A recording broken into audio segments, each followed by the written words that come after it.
Hi team, welcome to this video which is on the fifth part of chapter 9, so that's vertical motion under gravity. So we're going to start by thinking about what vertical motion under gravity is, how it works. The key thing is that the acceleration of any object caused by the gravitational field of the Earth is fixed, okay? The acceleration is constant, that means we can use SUVAT for it, okay? Now often our intuition is that heavier things or those with more mass will fall faster. That is not true. Okay, that is not true. Galileo did an experiment way back in the 17th century, proved it, and there's been many experiments since. If something is heavier, it does not mean that it falls faster. Okay, the acceleration will be the same for any object within the gravitational field of the Earth. Okay, now the acceleration due to gravity, we give it the letter g, and it has a value of 9.8 meters per second squared. In different subjects, physics, for example, we'll use it to three significant figures, so 9.81. In maths, we use 9.8 meters per second.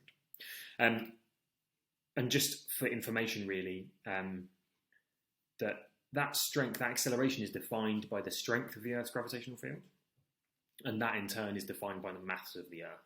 Okay, so by way of example, on the Moon, which has less mass, and therefore a weaker gravitational field, the acceleration due to gravity is a sixth of that on Earth. So, for instance, if you went to Jupiter, which is significantly heavier than the Earth, the acceleration due to gravity would be significantly larger than on Earth. Okay, so it's fixed on Earth, and that's fixed because of the mass of the Earth. Just before I go through three examples, which is what I'm going to do today, I want to have a quick note on displacement. But before we do that, we need to just be really clear that if an object's moving freely under gravity, that implies that the acceleration is 9.8 meters per second towards the ground. Okay, so if we've got something moving freely under gravity, we know the value of the acceleration when we start inputting into SUVAT. That's the key thing here. Now, that quick note on displacement, and I think it's relevant especially for motion under gravity, is that displacement is always measured from the very beginning of your motion. So that's where our initial speed is the initial speed. So where it is that it's got the initial speed, and it's also where the time equals 0, so where the object starts. So by way of example of that, if I have an object, say, that starts here and then moves along in a straight line, okay?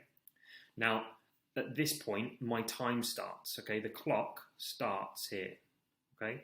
And then maybe we'll get to t equals 10 seconds. So this is 10 seconds later. So because my time starts here, that also means that this is where my initial velocity is. Let's say 10 meters per second. Now over here, my velocity, which will be v, could be 15 meters per second. Okay? So I've accelerated for that time, and this is the time. Now that means that my displacement is measured from here to here. Okay?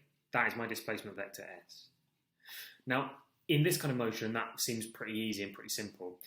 The reality for this is that actually if we start from here with vertical motion and I go up and then down, this is really important because I say I've started here and I've set the clock starting. So at this point, t equals 0.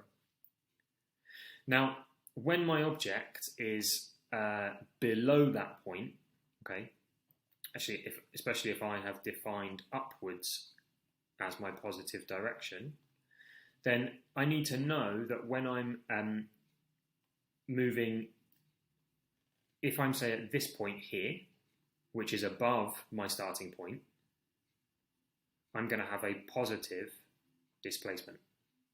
If I'm down here, though, at this point here, for instance, I actually will have a displacement here, which will be negative, okay? It's really important that we're always measuring our displacement from where we start, okay? And using positive or negative, depending on how I've defined it in my question, I will use that, okay? That's really vital. If we don't do that for some of these gravity questions, we will get them wrong. So, three examples for you. Let's get started. First example, and I've left our equations on the screen for us. The first example is this. Got that Harry throws a stone vertically downwards from a cliff top into the water. The stone has a velocity of 4.5 meters per second when Harry releases it and takes 5 seconds to reach the water. Calculate the height of the cliff. Now, with these, again, as always, I'm going to have S, U, V, A, and T on the screen, okay, on my page, and I'm going to make sure that's always written ready, okay? Vertical motion under gravity, so I know what A is, but I'm going to draw a diagram first, because before I put anything in. I've got a cliff top, okay? and I'm throwing a stone downwards. So I've got an initial velocity. Because I'm going downwards and I know that my acceleration will be downwards, I'm also going to say that downwards is positive. That means that all of these values will be positive. It makes my life nice and easy. Okay? So I'm throwing this downwards, and I've got u as 4.5 meters per second. Okay? So u equals 4.5 meters per second. A is downwards and will be 9.8 meters per second, and that's meters per second squared. And I'm told that it takes 5 seconds to reach the water. Done. I then need to double check what I'm calculating. It says calculate the height of the cliff. Height is a distance, so I'm interested in the displacement. Okay. Now the height of the cliff will be that, and that can be measured. If I start measuring here, my displacement, okay, will be the height of the cliff.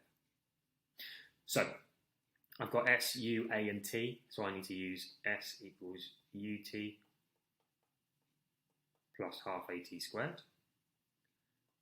So that means S equals 4.5 times by 5 plus a half times by 9.8 times by 5 squared. Okay, plug that all into a calculator. I'm going to get 145 meters. Okay, 145 meters for the height of the cliff. If we do acceleration as upward as positive, if we do upwards as positive, then all of these will be negative. We'll get the same answer. Okay, so there's no issues there. Second example of a kind of question we can get using Suvat and motion under gravity. We've got Carl makes a bet with his friend that he can hit a ball more than 50 meters into the air with a cricket bat. He strikes the ball with an initial velocity of 22 meters per second directly upwards from 1 meter above the ground. Did he win the bet? As always here, we're going to draw a diagram. And as always, we will also have Suvat written so we can collect our information. Now, our diagram for this, we've got him striking the ball upwards, and then it will come down again. I know that this distance here is 1 meter above the ground, okay, and that's where it strikes the ground again. I also know that at this moment, I have an initial velocity directly upwards. I also know that my acceleration will be downwards. Now, in this kind of situation, it doesn't necessarily matter which way I say is positive or negative, but that has to be my first step before I start putting anything over here. And this is a habit I have really, is saying that upwards is positive, okay? That makes sense to me. And that means that my acceleration will be negative 9.8 meters per second squared, okay? Because it's acceleration under gravity. I know the initial velocity is 22 meters per second, and it says directly upwards, which is positive. So 22 meters per second. Oh, I've put that in the wrong place. So I've just corrected that, so it's going to be 22 meters per second here. 22 meters per second, apologies for that. So we've got initial velocity, directly up from 1 meter, and we want to find out if it's hit more than 50 meters into the air. Okay. So I know, because it's more than 50 meters, that I'm probably looking for a displacement, but I've only got 3 pieces of information here, or 3 marked variables. I need something else, because otherwise I'm going to really struggle to answer this question. Okay. The thing I know, and the thing that's going to be useful for me here, is because I want to see if it's going to go more than 50 meters in the air, I might be interested in the maximum height. Now that there will be the maximum height.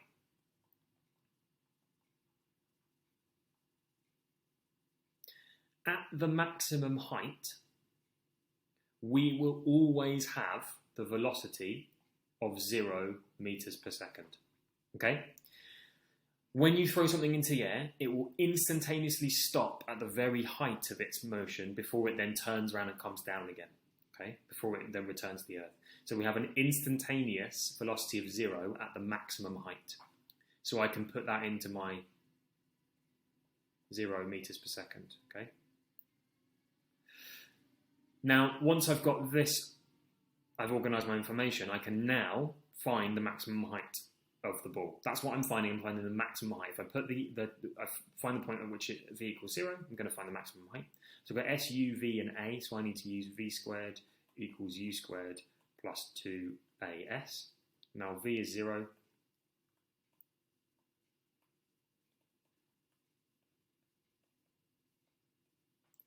Okay.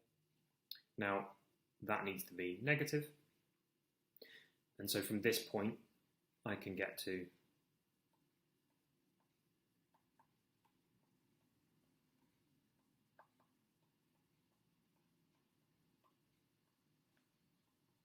and I get a height of 24.7, or a displacement of 24.7 meters.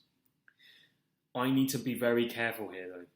That displacement of 24.7 is the distance from here up to here.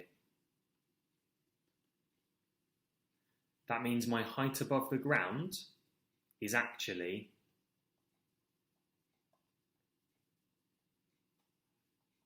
going to be 25.7 meters because I need to add on this meter.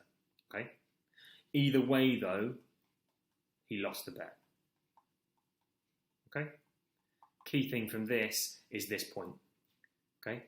The maximum height can be found by using the point at which it instantaneously has no velocity before it returns back to the Earth. Okay. Third example. This is probably the most complicated, so paying attention for me, please. We've got this. Rebecca is playing volleyball and hits the ball over the net, winning a point.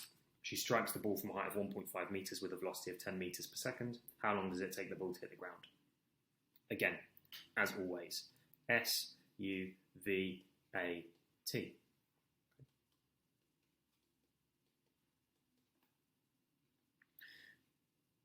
She has struck the ball, it's gone up and returned back to the ground. I know that this height is 1.5 meters. Okay, that's the distance there. Okay. At this point, U is 10 meters per second. And that's going upwards. Now I need to decide about which direction, whether that's going to be positive or negative. And because I've got motion going up and then down again, I'm going to use my normal, which is saying that upwards is positive. That means that I've got negative 9.8 meters per second squared, because acceleration will always go downwards. And I want to find how long it takes to hit the ground. Really importantly, okay, again, really importantly, I need to use some more information. I'm told she strikes the ball from 1.5 meters above the ground, which means the displacement at this point here, which is the point I'm interested in, the displacement here is that vector, which is negative 1.5 meters, okay? It is 1.5 meters below where it started. So I want to put negative 1.5 into this equation. If I don't have that negative, I'm going to get the wrong answer. What I'll do is find the time it takes to get to 1.5 meters above where it started. I want to find when it's 1.5 meters below. And that's because I know that the ground is 1.5 meters below where she struck the ball. I've got S, U, A, and T. So I'm going to use S equals UT plus a half AT squared. Negative 1.5 equals 10T plus 0.5 lots of negative 9.8 T squared. Okay, I can rearrange this into 4.9 T squared minus 10T minus 1.5 equals 0. And that gives me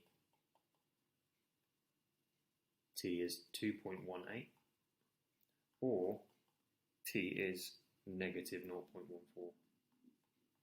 Okay? Now, this will be my answer.